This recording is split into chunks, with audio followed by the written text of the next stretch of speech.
Good afternoon. Ladies and gentlemen, please take your seats. Good afternoon, and welcome to the Forum Club of the Palm Beaches, Florida's premier destination for thought leadership. My name is Harvey Oyer, and it is my privilege to serve as president of this season's Forum Club board.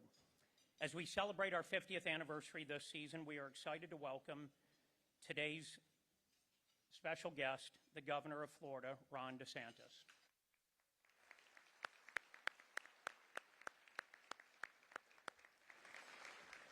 Welcome, sir.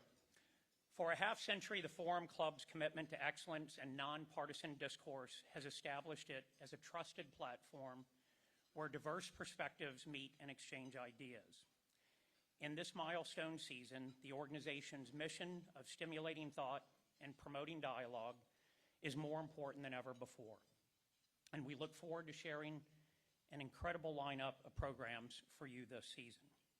Now I invite Reverend Tim Skank from the Episcopal Church of Bethesda by the Sea to come forward and provide the invocation. Please stand if you are able. Thank you so much, and again, greetings. I bring you greetings from Bethesda by the Sea. Let us pray. Most holy and gracious and life-giving God, we thank you for your presence among us as we come together to listen and reflect, to challenge and be challenged. We thank you for the rich variety of voices and diversity of opinions that mark our gathering today. Inspire in us a spirit of toleration and cooperation. Help us to value our differences, to revel in our common life, to be bearers of hope rather than fear, to awaken in our hearts a passion to preserve the dignity of every human being. In this moment, we give special thanks for the recently released hostages in Israel, and we continue to pray for a lasting peace in the Middle East. May God richly bless our time together, and may we be witnesses to God's mercy and loving kindness in this community, this state, and throughout the world. All this we ask in your most holy name. Amen.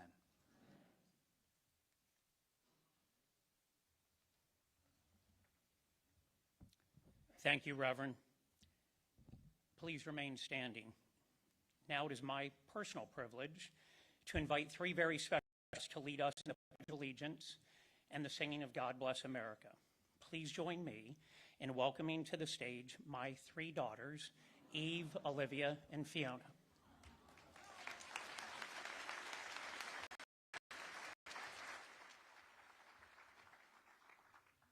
Ladies and gentlemen, please join us in the Pledge of Allegiance.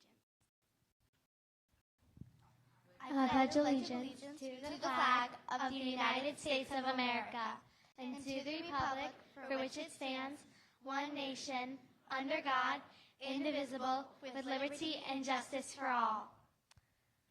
Ladies and gentlemen, please join us in the singing of God Bless America. God bless America, land that I love. Stand beside her and guide her through the night with the light from above. From the mountains to the prairies, to the oceans, white with foam. God bless America, my home, sweet home. God bless America, my home, sweet home.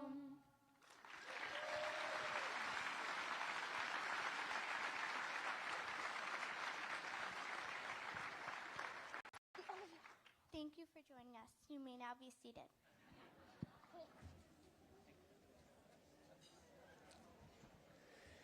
Thank you, girls. Great job. God, you have young kids, so that could have gone one of two ways, right? Yep. I'd also like to extend a very special thank you to my incredible wife, Christina, for getting the girls here today and being the CEO of our family every day. Governor, I may need you to sign some permission slips to explain why the girls were not in school today. You may have noticed that we started a few minutes early. We are also going to move a few of things around on our normal agenda and order of events to ensure that we have ample time for today's discussion. So please stay seated at the conclusion after the Q&A session for our announcements. We're now accepting questions for the Q&A portion of today's program. If you have something you would like to ask Governor DeSantis, please write it on the index cards found on your table, raise your hand in the air, and one of our volunteers will bring them to the head table. You can submit questions throughout the program, and we will try to get through as many questions as we can. Before we turn the program over to Governor DeSantis, we'd like to thank our President's Gold Circle members. They are Sarah Alsofrom with GL Homes, Barbara James with Baptist Health South Florida, Don Kizaleski with Florida Power and Light, Barbara Sufflis Noble with the J.M. Rubin Foundation, Caroline Villanueva with Florida Crystals, Catherine Rossmel with Lewis Longman and Walker, PA, Alyssa Freeman with the Palm Beach International Boat Show, Angelica Santabanez with Amazon, John Castronovo with UBS, and Ken Kinnerly with the James Hardy Pro Football Hall of Fame Invitational. It is their generous support that enables us to host these luncheons, and we are incredibly thankful for their continued involvement and dedication to the Forum Club. Thank you very much.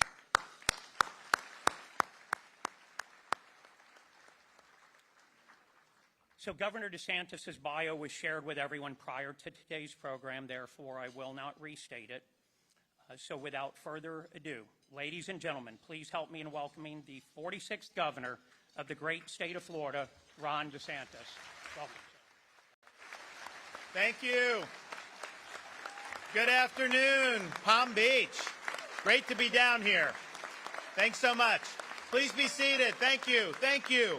It's great to be down here. I know it's going to get increasingly more crowded as this year and the next year goes, but that just goes to show that you must be doing something right down here. It's interesting because when I think about Florida and kind of what we've accomplished, I'm also thinking about next year's the 250th anniversary of the Declaration of Independence, and so we're doing America 250, and we're doing a lot of different stuff like that, and I'd like to think that when we're doing what we're doing now, that we're reflecting those principles. But I thought back to that founding era, and there was a debate that three of the founding fathers had. It was Dr. Benjamin Rush, Ben Franklin, and Thomas Jefferson. And the debate that they were having was, what was the world's oldest profession? And Dr. Rush, as a physician, said, well, if you look at Eve was cut out of Adam's rib, so it must have been the physician, the doctor. You needed a doctor to be able to do that. Well, Thomas Jefferson, who, as you know, designed Monticello, University of Virginia, said no. The world's oldest profession is the architect, because it was the architect that brought order out of all the chaos. Benjamin Franklin replied, no, that's not true. The world's oldest profession is the politician. Who do you think created that chaos in the first place? And I can tell you, and particularly being down here in Palm Beach, when there are things that are done in other parts of this country that are not good by some of these politicians, we immediately see the effects of that. I mean, I think when de Blasio got elected mayor of New York City, I think the real estate in Palm Beach went up 15% in like the next few weeks. And I can guarantee you, if they elect this guy mayor in November, you will see an impact here in Palm Beach County. But in all seriousness, what we've seen in this country over the past 6 years in particular is a really sharp experiment. They say states are laboratories of democracy. We have 50 different states, different state governments. Even with the growth of the federal government over the last 75, 80 years, the states are doing most of the things that you rely on your day-to-day activities. And so we've been able to see that. And of course, having been governor during COVID, different states approach that differently, and we've been able to see the results. And I think what we can say about Florida is, the principles, the conservative values that we've led with have produced tangible and meaningful results. And that's true in and of itself, but it's even more true when you contrast that with the results of states like New York, like Illinois, and like California. And ultimately, it goes back to something that Calvin Coolidge said after he left office in pretty much probably towards the end of his life, because he didn't live that much longer after he left office as president. He said, it's a grave mistake to substitute the value of entertainment for the value of accomplishment when it comes to governance. Those two are not the same. So much of what goes on in the political realm is more entertainment quality. It's not necessarily geared to producing tangible results. But we've focused on, when I say I'm going to do something, you know I'm going to follow through on it, and our job is to bring it in for a landing and actually make a meaningful difference. So let's look at fiscal. We actually have probably about 4 million more residents than New York State does now. They have 19 and a half. We probably have about 23 and a half million residents in the state of Florida. And yet, with millions of more people than they do, our budget is less than half of New York State's budget. Would you rather go to the DMV there or here? Are our roads better here or there? We have the #1 ranked higher education public, K-12, all these other things. And so just the budget of New York City, 8 million people, big city for sure, 8 million people, that budget is bigger than the budget of the entire state of Florida with 23.5 million people. And if you look at our state, if you take all the debt that the state has accumulated over its 180-year history, just since I've been governor, by the end of this fiscal year, we will have retired 50% of the state's total historical debt over 180 years. Now, part of that is we did an accelerated program. We'll go in, we'll buy the bonds at a discount, we'll retire them, we save a lot of money on interest, so it's been beneficial for taxpayers, but we now have the lowest per capita debt of any state in the United States of America, and that's a good thing. I think your share as a Florida resident for our state's debt's about $450. I think as a U.S. citizen, your share of that debt's about $120,000, so a little bit different in terms of what we're doing. So we've been able to reduce that. We also have a rainy day fund in Florida, and from the time I took office to now, we've more than tripled the state's rainy day fund, and we're actually maxed out. The Florida Constitution does not let us put in any more money into the rainy day fund, which I actually think is a good thing because you don't want to just be stockpiling. We have enough for cushion in case we have economic issues in this country, and I'll talk about that a little bit later. But that rainy day fund is maxed out, and then we have surplus revenue way over and above that we have there.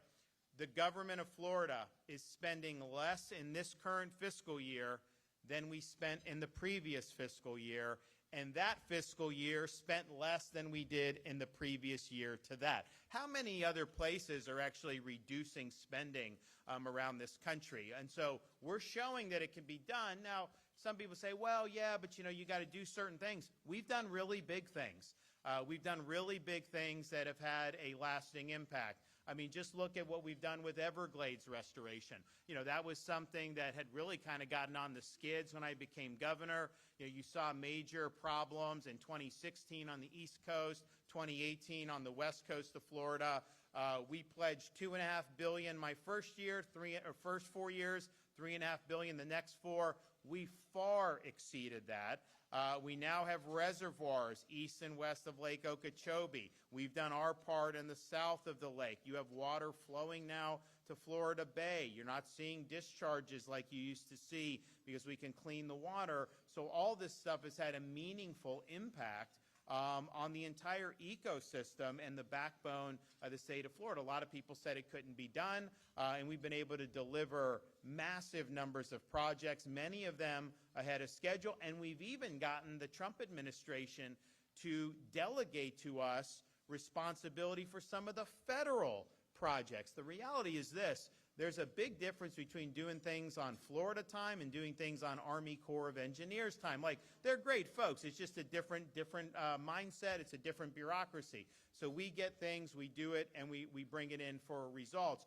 So now, because of that partnership, we're going to complete all the federal, the state will be done by then for sure, but we're going to do it 5 years ahead of where it was scheduled on January 20th, 2025. And so by the end of this decade, all of those projects will be complete. And that, quite frankly, was a pipe dream just 6 or 7 years ago. You look at what we've also done on infrastructure. So I've got a lot of places around this state that have traffic congestion. You have obviously people moving. I don't ever ask anybody to move to Florida because, quite frankly, it's like it's a free country. There's pluses and minuses, to be honest. I mean, some of our residents are like, well, we have too many people coming. All this. So I'm agnostic about that. You don't see me going to these other states begging. Now, we do bring law enforcement in because, quite frankly, they get treated poorly in some of these other states. But by and large, we don't. But the reality is people have voted with their feet. Florida has been the #1 state for net migration over the past 5 or 6 years. Incidentally, we're also #1 if you look at the adjusted gross income that's moved into Florida. Not only are we #1 in the country, we're #1 by a country mile over Texas, but we are also have had more adjusted gross income move into the state under my tenure as governor than has ever moved into another state in all of American history over a similar period of time, even adjusted for inflation. So that's a really big thing. But you have to meet needs of that. So we started a program to help with traffic called Moving Florida Forward. I took billions of dollars from our budget surplus. We had projects that were scheduled to take place 5 years, 10 years, 15 years before even groundbreaking. We're accelerating these now, and so we're going to end up delivering major projects 5 to 10 years ahead of schedule. How is that something? Do you ever see that in any other parts of the country? I mean, they end up taking, how long has it taken California to build a railroad, out there that's cost them $100 billion? So that is now already doing wonders to alleviate traffic in places like I-4 and we're doing a big project on 395 down in Miami-Dade. It's a little tougher there because it's all built out, and you can't just find. Some of these other places I can find room to do different things. But the reality is that's a huge investment on things that makes a meaningful impact for people. Education. We have not raised tuition for any of our state universities 1 cent since I've been governor. So it's $6,300 for a Florida resident to be able to go to now the top-ranked public university system in the country 10 years in a row by U.S. News and World Report. We've been able to do that in part because we've invested resources in there. We also have a Bright Futures program where, honestly, if you can get into UF and some of these schools now, you usually can get your tuition taken care of. But we've had a big focus on supporting that, supporting people, not necessarily going to college, apprenticeships. We've more than doubled those since I've been governor. And then K-12, we have the highest per pupil spending we've ever had. Not that that's a great barometer, because some of the places that spend the most money are horrific school systems around this country. But we have shown a willingness to put resources there, including, because people will say, pay teachers more. Well, the way Florida works, if you increase money, it goes to the school districts, and then they divvy it up how they see fit. So there's bureaucracies that get serviced. There's other things that get serviced. So we created with the legislature something called a categorical teacher pay appropriation. So we started with $500 million. This year we did $1.38 billion. And it can only be used to increase teacher salaries. And so the school district's hands are tied, and they've got to do that. And so we've been able to take the average minimum salary. It was like $40,000 when I became governor, and now it's about $50,000 statewide, so a 20% increase. So, and I think it's been good, but the reality is that's a big investment. That's a multi-billion-dollar investment. So, and not only have we been able to do big things there, we've done more tax relief than ever has been done in the history of the state of Florida. The thing about, we don't have an income tax, and we never will as long as I have anything to say about it. But it's harder to cut taxes when you don't have that. We use sales taxes, mostly what the state does. And Your food has never been taxed, the groceries, medicine, things like that. We've also made baby items permanently tax-free. So your diapers, wipes, strollers, cribs, all that stuff is no longer taxed in Florida. We didn't end up signing that into law till I think about 4 or 5 years into my tenure, just as my youngest was getting out of diapers. My wife asked me, why didn't you do this your first year? We would have saved a lot of money, but you know, you get there. So we do that. So we've done, and we also were the only state that had taxed commercial rent. We eliminated the business rent tax in the state of Florida. How many places are abolishing taxes like we are?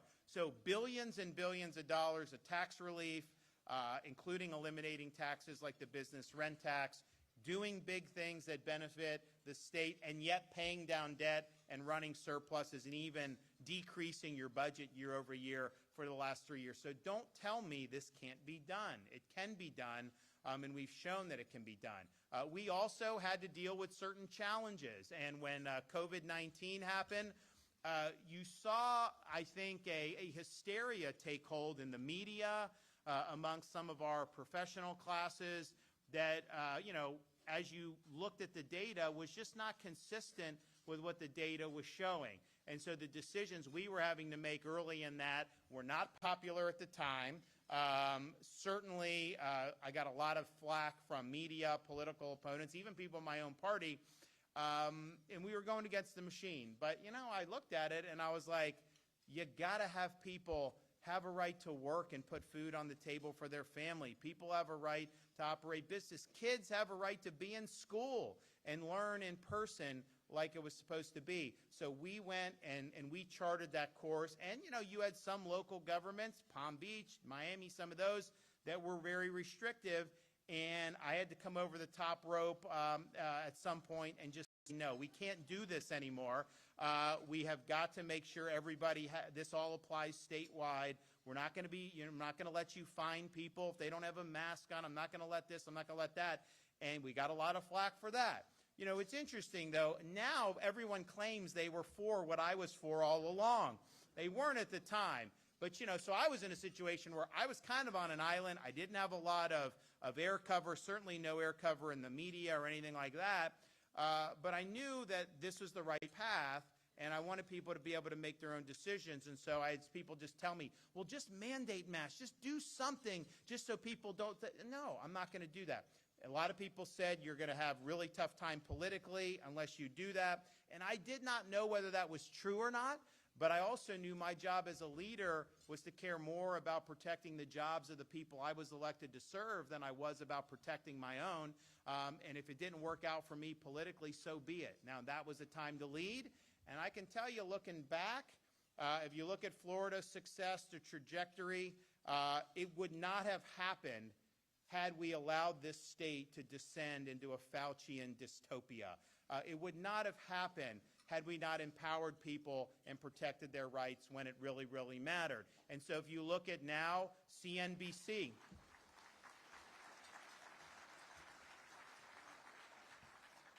CNBC ranks Florida #1 economy of all 50 states 3 years in a row. You know, when I became governor, the idea that we would ever be ranked ahead of Texas or some of these other places was kind of considered a pipe dream.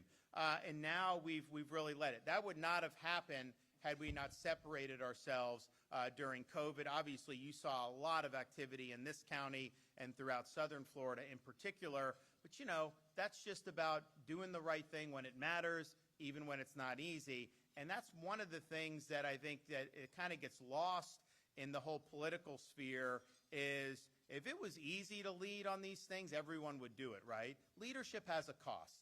And when you get out there and lead, people are going to swing at you, people are going to attack you, and you got to shoulder on and do what you think is right. And it's interesting, as much as everyone was saying during COVID and other times during things we've done that have been impactful, oh, you know, the polls are bad or this or that. I can tell you this, since I've been governor, the number of polls I've taken about issues and about what I'm going to do on an issue is, I know exact number of polls, 0. I've not done it one time. Because first of all, what is a poll going to tell me I can phrase it one way and get one result. I can phrase it another way and get a different result. But it's also a static analysis. If I have the vision and I believe in what I'm doing is right, and I do it and I execute and deliver results, even if people weren't for it at the time, then they end up being supportive. That's what happened during COVID. That's what's happened during a lot of these other things. So being willing to lead and take the flak, I think, is really important. And we've had other battles, too. You know, we have universal school choice in the state of Florida. There were a lot of school unions that didn't like that. We also did paycheck protection for dues for school unions. You know, you got to give. A lot of the teachers didn't want to give. So now they can't take it automatically out of paycheck. So that has been a huge battle. Crime. You know, you have this issue around the country where you have these prosecutors that get massive amounts of funding from people like Soros, and they get elected, and their platform is to not enforce the laws and to actually let criminals back on the street. We've had people move to Florida, I can tell you, because they've told me the stories, who left San Francisco, left LA, left Chicago, left these places because they're not holding people accountable. Well, we had two of those prosecutors that got elected. They got in, one in Tampa, one in Orlando. They were not satisfying their oath of office. They were not faithfully enforcing the law. So I was the only governor in America that's actually removed derelict state attorneys from their posts. We removed both of them. And I'll tell you,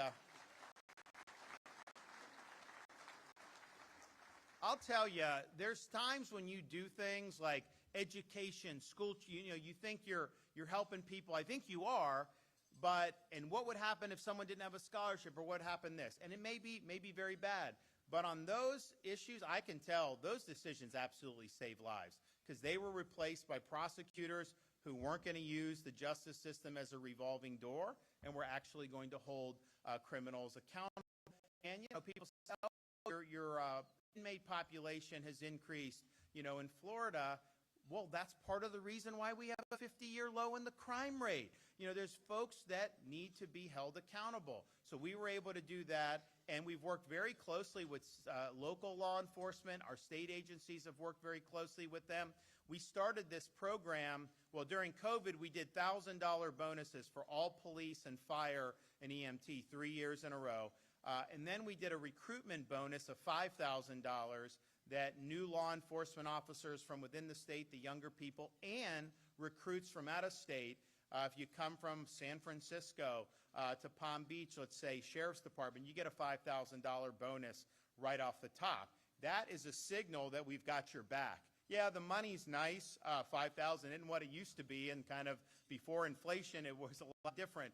But it's helpful on the margin for folks, but that's not what really is the impact. The impact is, the state of Florida cares about what we do, that they're going to give a $5,000 bonus to start, and this is reverberated around the country. I mean, I remember I was on the West Coast a couple years ago, and I talked to a police chief in one of the nicer areas of Southern Cal, and I said, how you guys doing? He's like, I'm doing great, Governor, but all my police officers want to move to Florida now, and that used to not be the case. And so we've been able to do it. So we're a law and order state. We've not only talked the talk, we've walked the walk. It's not just statistics to say we have the 50-year low in the crime rate. That has an effect on people's lives. And of all the people that have moved to Florida, and they talk about different reasons, yeah, no income tax, yeah, during COVID, people were fleeing some of the madness, yeah, there's problems in education, some of these other states. All those are factor. Number one factor, by far, public safety. People didn't feel safe in some of these places, and so Florida was really the refuge. So we've led and we've delivered on that.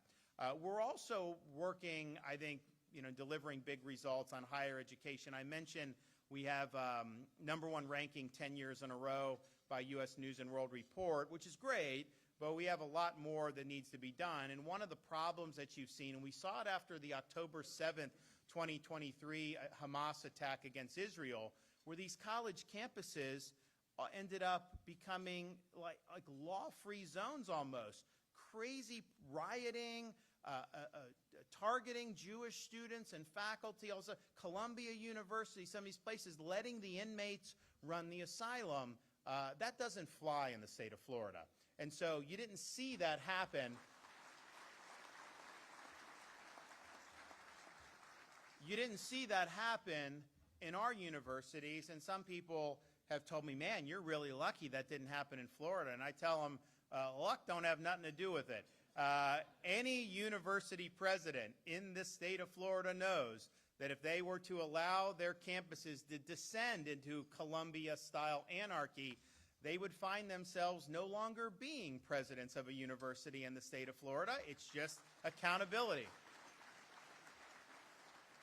But, and look, we've been battling stuff with the culture of higher ed for a long time, but I think that really showed a lot of people that there's a lot of rot that's been allowed to develop over the years in these universities. And so one of the things we did that no other state did at the time, I think some are trying to emulate, we now in Florida, for our state universities, all tenured professors must undergo review every 5 years and can be terminated for poor performance. That is going to make, it's already making a really big difference in filtering out. The purpose of university is not ideological indoctrination. The purpose of a university is pursuing truth, upholding high standards of academic excellence, and ultimately preparing our students to be citizens of this republic. And so we're embracing that classical mission of what a university should be, and people are responding overwhelmingly as a result of that. We also have had to do a lot of different stuff in terms of managing this, that, or the other thing, but just on a political point, because I think it's instructive. I'm talking about results, I'm talking about all this stuff, talking about leadership, what we've done. And the substance is really what matters, right? I mean, if we do something good and it improves your life, whether I get any credit or not for it is irrelevant, and I don't seek it. But what is the political verdict on all the stuff that we've done? Well, when I got elected governor in 2018, Florida was the #1 most competitive state politically in the United States and had been for 20 years, maybe more. Every major election, governor, presidential, in that decade, decided by 1 point or less. Mine was even less in 2018. We had 300,000 more registered Democrats than we did Republicans in November 2018 when I first got elected. And so I came in, we acted very boldly across these and other issues, delivered results. And so what happened politically on that? Well, 4 years, fast forward 4 years, November of 2022, Republicans didn't have a 300,000 registration deficit. We all of a sudden had a 300,000 registration surplus, 600,000 net shift in the registration. What did that yield in November of 22? It didn't yield a 1-point victory. Our re-election victory was the biggest Republican victory in the entire history of the state of Florida for a governor's race. 1.5 million vote margin, including being the first Republican to win this county in 40 years, by the way, which we were. The whole, going into that election, everyone's like, oh, can Republicans be, 2016 presidential election, Miami-Dade and Broward, and Palm Beach, I think they went 20, 30 points for Clinton over Donald Trump. And so but Miami seemed to be changing, so they're like, well, maybe Miami can be competitive. And like we knew about a month out, like, yeah, we're going to win Miami-Dade. That's not a problem. We ended up winning that by double digits. So then the question is, can you do Palm Beach? And probably about 10 days before the election, we're like, yep, we've got Palm Beach. We did Osceola, and then Orange with Orlando. Can we get Orange? And we're just like, I don't know that we can do that. That's a little too liberal for us. We did good, but not good enough to win. So, and then fast forward today. We were 300,000 in the hole in 2018 for registration for Republicans. Now it's 1.3 million more registered Republicans than Democrats. I mean, that's a big change. That's people behaving in ways that are validating what you're doing. And so not that the political thing is the most important, because you do the right thing for the right reasons and let the chips fall where they may, but the fact of the matter is, we have seen movement, not just from people moving here, but also from people shifting from one to the other. I think that you've been 3 times more likely to shift from D to R in the last 6 years in Florida than vice versa. It's interesting, when COVID was really, the COVID migration was really happening, I'd have some of my friends and supporters down here were worried. You see all these New York license plates.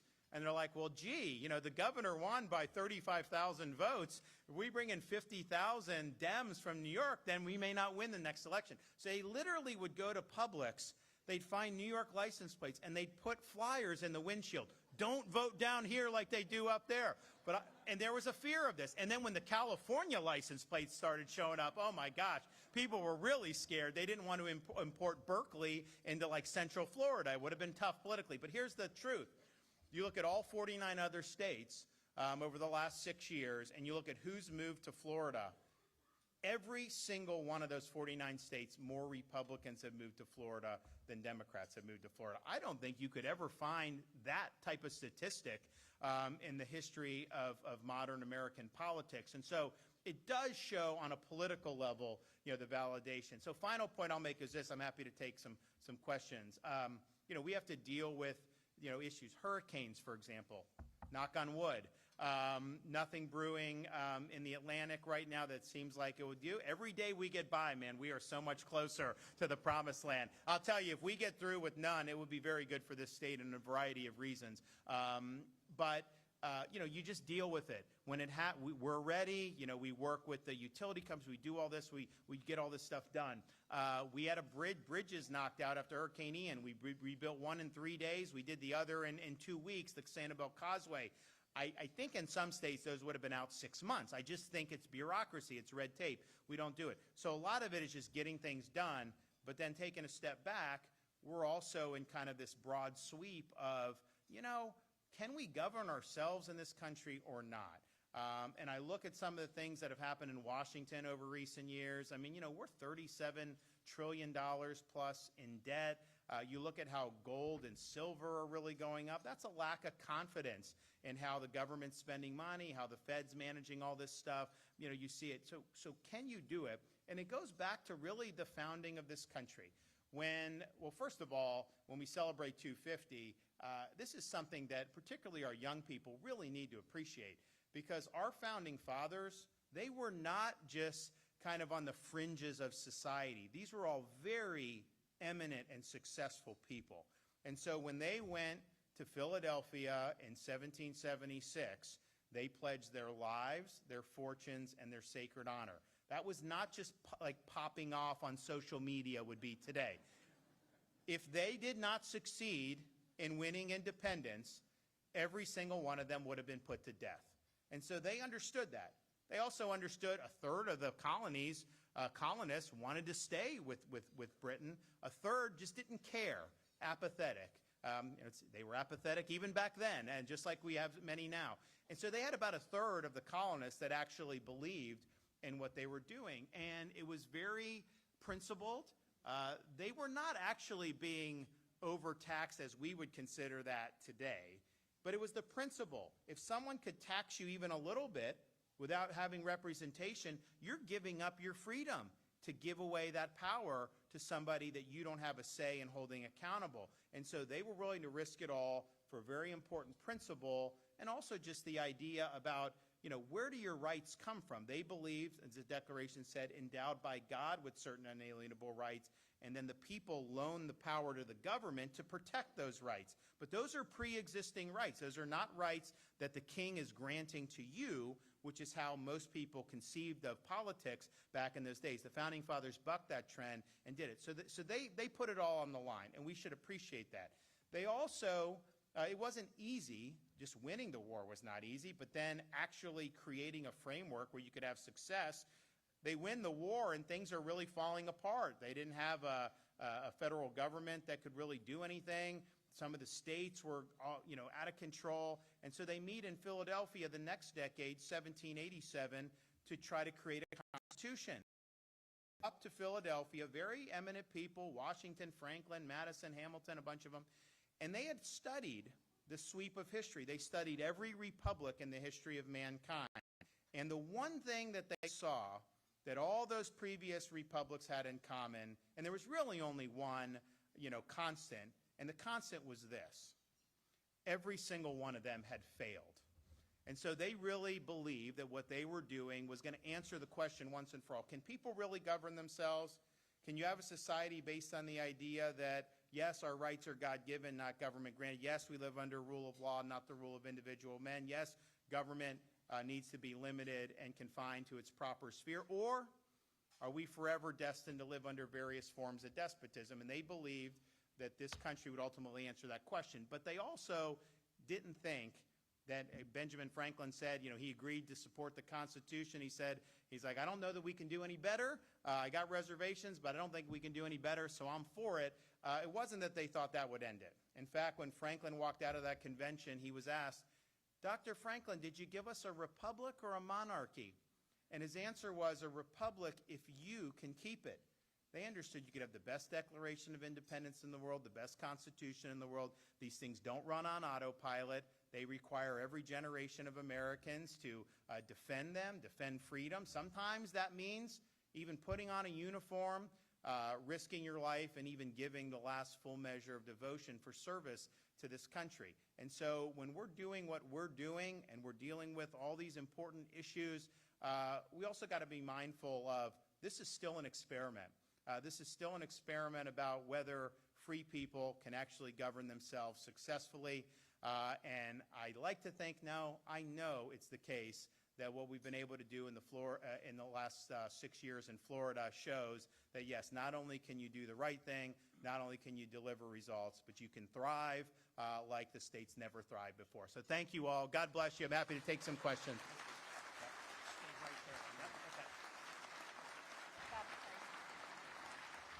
Thank you, Governor DeSantis.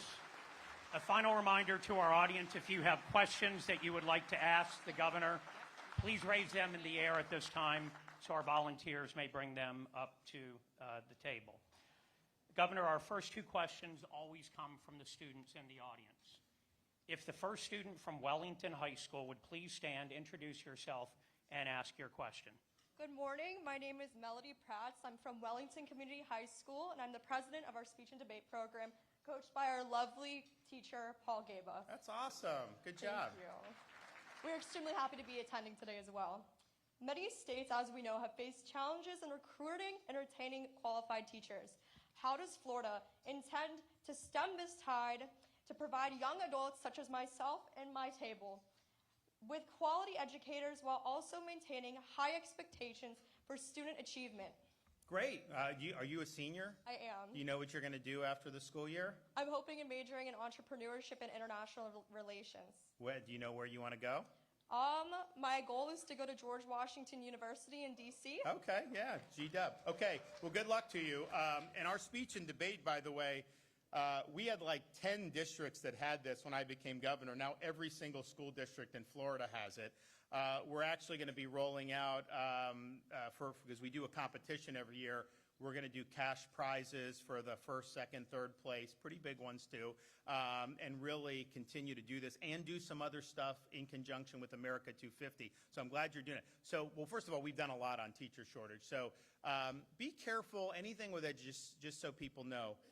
If they're citing statistics from the teacher union, just understand those are political statistics. And so I remember a few years ago, all of a sudden they're talking about Florida having the teacher shortage. And I was like, I asked my guys, I'm like, are we the only ones that are having this? They're like, no, 30 states have more. And I was like, well, why are they always focusing? Oh, I know why they're always focusing on Florida. That's just what they do.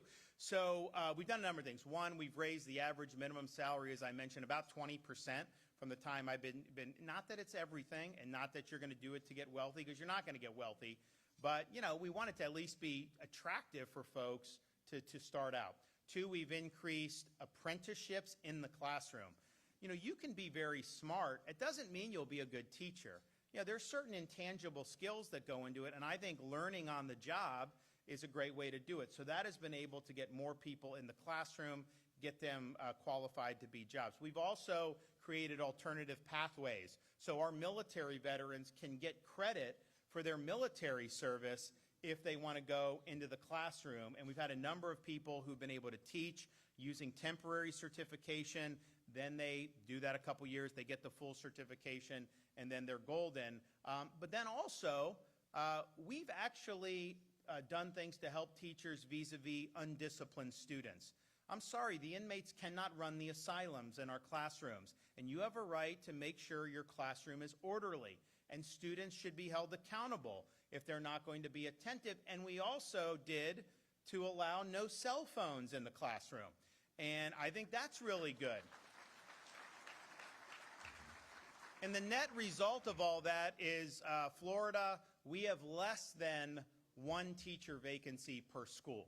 So that's definitely below the national average. I think a lot of what we've done has been partially responsible for helping us get in a better spot.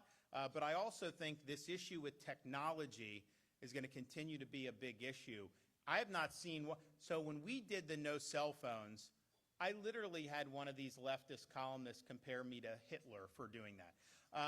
And I'm just thinking to myself, like, why? Now everyone's doing it. Republican, Democrat governors, they're all doing it because the results are what they are. First of all, who would want to teach when everyone's just buried on their phones? Like, what's the purpose of that? Second of all, these students, like, it needs to be interactive. I believe in being there in person. The virtual education was not a great substitute for most kids to be able to do it. So keeping these cell phones and these smartphones out of the classroom and making folks actually pay attention to what's going on, I don't think you're going to be able to be successful unless you adopt that policy. Then the question's going to be, this whole artificial intelligence. And there's a whole host of things, on this. But it's one thing to have technology that helps enhance the human experience. To have technology that some want to use to supplant the human experience is a different ball of wax. We as human beings can never relinquish our responsibility to think for ourselves. We cannot have school kids that just simply rely on ChatGPT instead of actually learning and retaining knowledge for themselves. So I think we did the right thing on the cell phones. I think as this artificial intelligence, although first of all, a lot of it is actually wrong when you do it, so you can't fully trust it. But I think it's going to constantly be an issue. How are we going to use technology? Do we want to supplement education, and do we want to supplement people doing things? One of the reasons I like speech and debate, you got to get on your feet, you got to express yourself. You can't just text your friends, right, what it is. You get up there, you do. And you may have to argue a point that you don't even agree with. There's some people that maybe they hate the Second Amendment. Well, maybe you're going to get a resolve that you have to defend that, and you got to get out of your comfort zone, and you got to do that. That's become a lost art in this society and in this country. And so I think the basics of education are what they are. I don't think that we can let technology overwhelm or even cancel out our responsibility to learn and think as individual human beings. Thank you. Thank you so much. Thank you very much. If the second student from Palm Beach Central High School would please introduce yourself and ask your question. Hi, my name is Chelsea Wise. I'm the senior class president at Palm Beach Central High School. I'm here on behalf of SGA and our sponsor, Mr. Cordero. My question for you today is you recently proposed the idea of eliminating property taxes. Are there alternative revenue sources that would replace those resources in the items they fund? Are you, what year are you? I'm class of 2026, so I'm a senior. You know what you're going to do afterwards? I want to go into business administration because I want to be a real estate agent. Are you going to stay in Florida? Do you know where you want to go? I want to stay in Florida. Okay, well, good luck to you. So, well, a couple things. One, it's been tough for a lot of people over these last 4 or 5 years keeping up with the costs that have gone up across the board. I mean, if you look now, affordability of homes adjusted inflation are the least affordable they've ever been. It's not just a supply issue, because like in Florida, there's been a lot of supply that's come online. People have built a lot of homes, and they've built homes in Texas and these other places. Maybe not as much in California or some of these places that have different rules, but you've had that. You look at the cost of groceries. You look at the cost of all these medical and health insurance. I thought they were supposed to make that affordable years ago. It's not, right? And so what can we do to really help people? The one thing we control, I mean, I can try to do good policy that maybe would impact some of these things in the private sector, and I think we do it in a way that, that is helpful on the margins on a lot of stuff. But the one thing we control is tax. And not the state, because we don't levy property tax. It's a local function. The revenue goes to local. It doesn't go to us. I don't need any revenue. I've got big surplus. We're fine. But is it right that somebody that's been in their home just constantly has to pay tax? every single year. When does it end? It's almost like you're renting your home from the government. And so what we've said is not that we would eliminate it on every property, but as your personal homesteaded property, we want you to be able to own that free and clear of the government. Now, what people will say is, oh, you need all this money. It's interesting because, we're working with the legislature to actually put something on the ballot. So you guys will be able to vote. And we're working through all these things. The vast, vast majority of property tax revenue is not from homestead Floridian properties. It's second homes, investment properties, commercial properties, Airbnb, all those other things. That's about 68 to 70% of property tax revenue statewide. I'll bet you in Palm Beach, you guys probably even get more on that stuff because you have so many people that have nice homes who are snowbirds, right? So you have an ability to be able to do really historic relief for people that would be there. So people say, well, where are you going to get the money? Well, how come nobody asks, why can't government spend less money? And here's the thing. And this is, so we created so we're doing audits of state universities and state agencies too. But we created something called the Florida Agency for Fiscal Oversight. And we do these FAFO audits now. Blaise Angolia is our chief financial officer. And he does these county and city audits. $200 million in overspending in Orange County, $200 million in overspending in Jacksonville. The mayor spent $80,000 to create a hologram of herself at the airport. So you see all this stuff. And so it's like, okay, well, what is that? If you just went back, and then a county like Broward has had a 60% increase in their budget, and they've had no net population increase over the last 5 years. So if you just had 2020 levels of local government, you would be able to do that, no problem. But we're also going to be recognizing this. Not every county is Palm Beach, right? You guys have people, tourists, snowbirds. You can have relief for your residents and allow them to shoulder the burden for your local services. And we want law enforcement, fire, education, water, resources, and all that stuff, and we will have ample of that. Some places in Florida probably wouldn't be able, to fill, even if they reduce the budget, just because they don't have the economic base. I've calculated, if you take the 32 most fiscally constrained counties in Florida, we could backfill 100% on day one, and it wouldn't even need to be this much, 100% on day one, every single homestead property, take them off the rolls, and it'd be about $260 million a year. That's budget dust in Florida. So it can be done. We're working on exactly the best way to do it, but I don't think we can say that it's fine to just have more and more property tax revenue going into the coffers and having the budgets go up and up. Florida's spending less this year than we did last year. We spent less last year than we did the year before. What's wrong with holding the line on spending and keeping all this constant? So you guys are going to have an opportunity to weigh in on that. But we in Florida, we don't need any revenue from any of this. We will be giving some of our revenue, to help local governments, particularly the fiscally constrained, but even some of the others. I mean, we've got the money to be able to do it, and we transition them into a situation where no one's going to get forced out of their home because they can't afford the property taxes. Young people are going to be able to buy a home and make the payments without being crushed by it's more expensive to pay insurance and tax than it is for the principal and interest on your mortgage in most parts of the country, not just Florida. What does that do for young people? It takes away the American dream. So we need relief, and we're going to give you guys an opportunity to get relief. Thank you. So, Governor, we have maybe the largest stack of questions we've ever had from our audience. So we're going to do as many as we can, as quickly as we can. So with last week's announcement by open carry certificate for firearms, how do we protect the public at the same time as we allow a constitutional freedom? So this is, so like I'm pro Second Amendment, all that stuff, like 100% philosophically, but like this is also not, there's nothing new under the sun here. Florida was one of 3 states that did not allow any open carry. You have very liberal states that have allowed it for decades. Vermont, for example, has had it since the 1770s. But even states like Midwest or blue have had it. And so I don't think much is going to change. Why do I say that? Because you've traveled to these other states. You've traveled to these places. Do you notice anything very different? I think the reason why 2A advocates have really wanted to see this done is not because they're going to open carry, because like if you're protecting yourself, you don't want to open carry. You want it to be concealed. You don't want somebody to know that you have a firearm on you in most instances.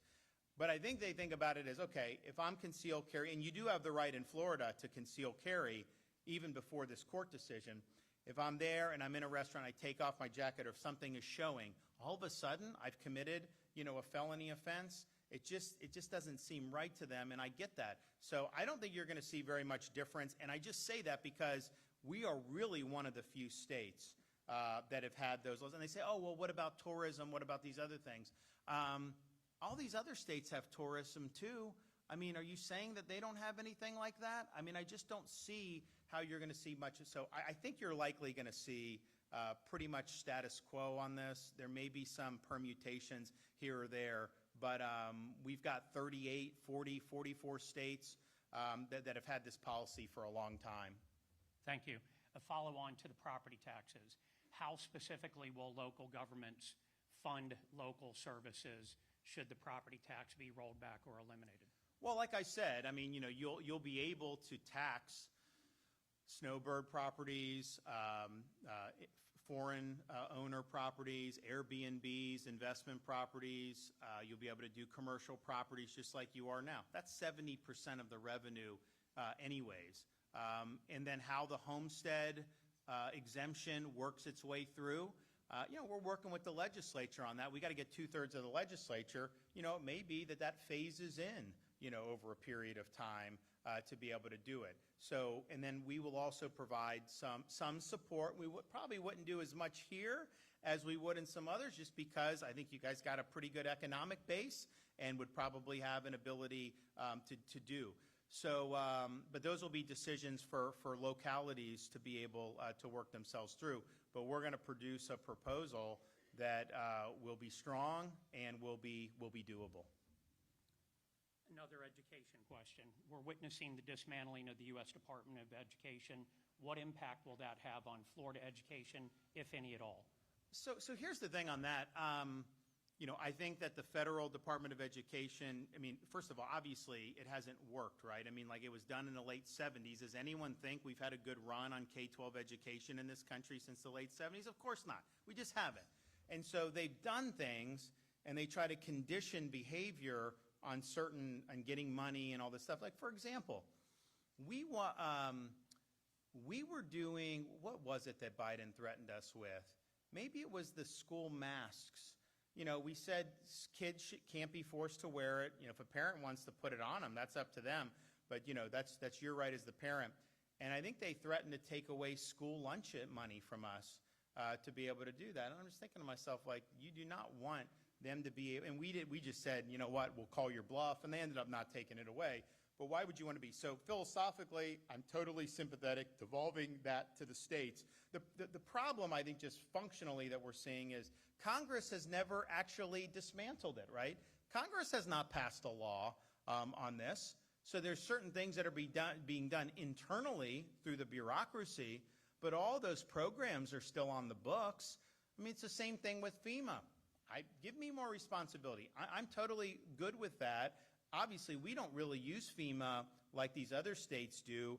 The preparation and the initial response, we handle that. I think we've used FEMA for some Coast Guard support, but we do not expect FEMA to come in and run these hurricane response for us. But after a hurricane, there are certain federal programs, individual assistance for a homeowner.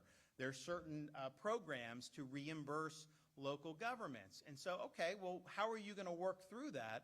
And so I think in both the education and in the FEMA, you need actual legislation that will devolve to the states. And what I've said is, if you just block grant me, figure out what a typical hurricane costs in terms of these federal programs. If you block granted me 80% of that, that money would go farther for people if we're doing it through Florida than if it's having to go through the federal bureaucracy, without question. But that hasn't been done in law, and I'd say the same thing is true with, they said they want to block grant money for K through 12. Well, I think you probably have to change the law to do that. And so philosophically, I'm agreeing with both of those, but I think functionally Congress is going to have to step up and actually ratify, these executive actions. Governor, I know you have another appointment that you need to get to, and we are grateful for your time. We have one final question for you. Okay. You served in the U.S. Navy. Thank you for your service. You were attached to a SEAL team. What lessons did you learn in your military career or during that SEAL team attachment that you've been able to implement in office as our governor? Yeah, I think it's a good question. So, when you're in those types of situations, so I was in like Fallujah, Iraq, Ramadi, all that stuff, kind of at a time when it was initially very dicey and kind of the tide turned while we were out there. But, those are situations where you have your individual responsibility, but it's also part of a broader team effort. And, if one person fails, it's not just that you personally had a failure, it's that, people could die as a result of that. You're letting down other people. So I think what motivated everyone, regardless of where you were in the cog on that wheel, you didn't want to let down, the people that were there with you. And it was really thinking about those other folks. And so, part of how, I do with leadership is I got to protect my people, right? I mean, if they're out there and they're doing the right thing, you've got my support. You go do it. As long as you're working hard, as long as you're doing it with honor and integrity, and you're getting the job done, I don't care if the media attacks you. I don't care what happens with any of that. You've got my support. And I would much rather them get praise and me take the criticism than vice versa. So I do think that that's part of just viewing things as a team that I've always carried with me as, from a naval officer and all the different things. But then it's interesting. I've been in certain areas where that wasn't as true. I'm a three-term U.S. congressman that has recovered fully from that experience. It's not exactly the same there. A little bit of problems with kind of how they see things. But I think on our administration, we do. And look, this is just a fact. We've had 6 major hurricanes in 7 years. Irma, I wasn't governor for. Michael happened right before I got elected governor, but we really had to do the medium and long-term recovery there. We had to do Hurricane Ian. We had to do Idalia. We had to do the 2 last year majors. And we also had a third, Debbie, no one talks about, which wasn't a major, but was there. If you look at the response that the state of Florida leads, and our locals do a great job working with us, Hurricane Milton, 4.2 million power restorations in 72 hours. You have FPL and Duke and all them, but you also have these rural co-ops have linemen ready to go, municipalities now. We've created a culture that we're going to get the job done. We're not asking to do this. We hope that we don't have to do it, but look, we're a peninsula sticking out in the middle of a very tropical part of the world. It's just something that we've got to prepare for. And when it happens, you do it, and we have a culture of quick response, no bureaucratic mumbo jumbo, and just get the job done. That's why we were able to get a bridge built in 3 days when people said it would take 6 months. That's why you've been able to get power restored in record time for any major hurricane. That's why all these things, can get done, because it really goes back to the culture and making sure that we're getting the job done, and no excuses, just make it happen. So you guys should be proud. You got some great people that work in the state of Florida in emergency management, local emergency, law enforcement, fire. I wouldn't trade our guys for anybody in these United States. So hopefully we don't have to test that out for the rest of this hurricane season. And if we can get through a few more weeks, knock on wood, we're prepared, but hopefully we can. Then I think everybody will have a great winter and spring, and I know Palm Beach will continue to be the place to be. So thank you all. God bless you.